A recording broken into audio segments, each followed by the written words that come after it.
Winston Cup history is back.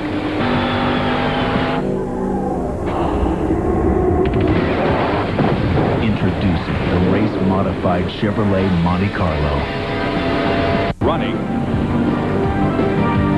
Well, the cars begin to move off of the grid here on the front stretch. Let's take a look at this track in detail. There it is, 0.533 miles in length, 650 feet on the front stretch and back stretch. Qualifying run. And from row 10 on back, all of those drivers are hitting on the back stretch today.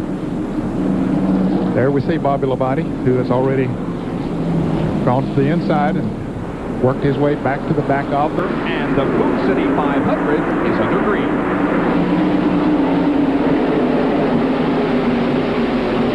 Not the shoulder, but the lung situation. So they're hoping for a caution at any time. But as Bobby told me, we need a caution early, and I just hope it isn't me. Yeah, he certainly doesn't need to hit anything right now with the pain he's in because of the shoulder. There we see Earnhardt. Dale has moved up to 11th position already. And Andretti.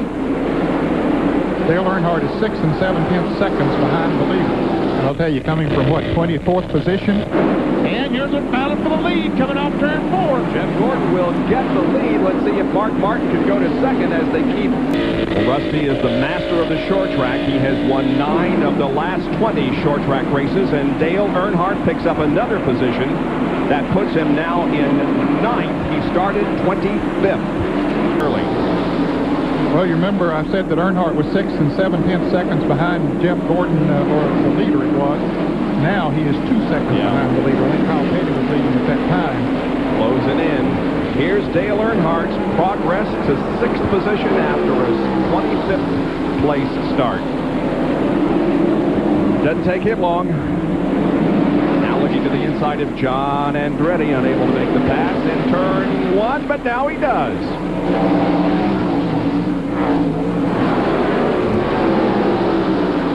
By side, Derek Cope will come right along with him, and Brett Bodine as well.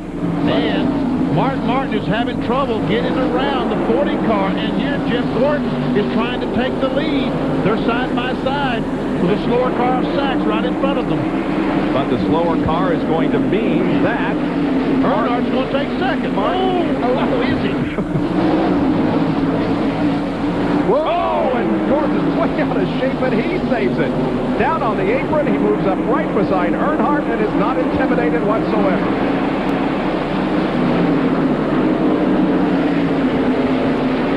Once again, the 40 car of Sachs is in the preferred line, so Gordon backs off, lets Earnhardt go by, and Dale Earnhardt is now in 2nd place. Yeah, was in 2nd position. Here's how all this occurred.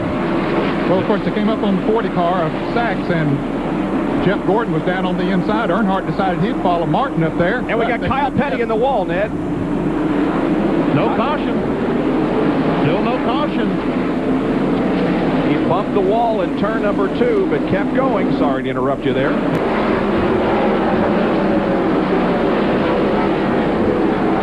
And we have Earnhardt in the wall hard.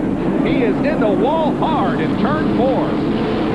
He has really messed up the front end of the GM Goodwrench Chevrolet, but able to drive it. Heavy damage to the left front and the oil coolers back there. If you saw the Busch race yesterday, you say, well, the oil cooler's in the radiator. That radiator is not legal in Winston Cup. The oil cooler's back there or underneath the radiator. Man, heavy damage to that car. And this is exactly what Dale Earnhardt does not need this year if he's going to stay consistent and win that 8th championship. But the caution is out for the first time today, and it comes at the end of 117 laps. Pace car is out to slow the field, and the car's coming out of the pits 3 abreast as Earnhardt's car is in there, and the crew is looking. Here comes the pace car. I believe that Earnhardt is going to go a lap down. They're taking the car behind the wall. Earnhardt's car going behind the wall. And we'll show you in replay what happened as the 3 car goes behind the wall for repairs. Here it is. Well, it was already in a spin, Bob, as he came off of turn 4. I wondered if he was up on the outside of a car lapping maybe and got up in the loose stuff and lost it. Let's watch from the Citgo in-car, Morgan Shepherd's in-car, and see if we can see what happened. There he is. That's the 12 car, Derek Cope.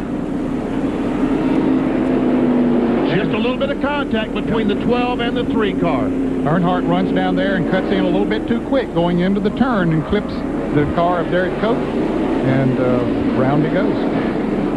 There is the smoking number 3 machine as it's behind the wall for repairs in the early going of the Food City 500.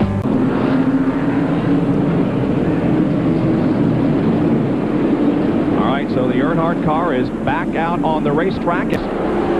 There is Earnhardt, and he's now up to 30th position. Hey, he's passing. Look at that. Yeah, he's done pretty good. Since he came back out, he has stayed on the same lap. He's still just 20 laps down where he was when he came back out on the track. Now, somehow, I think your aerodynamic argument goes out the window. I tell you what, that car is not very aerodynamic. It looks like a boat running around the racetrack. Watch that. But again, he's up to 30th position, so he has picked up 6 spots since he came back down on the racetrack. That's 18 points. Yep.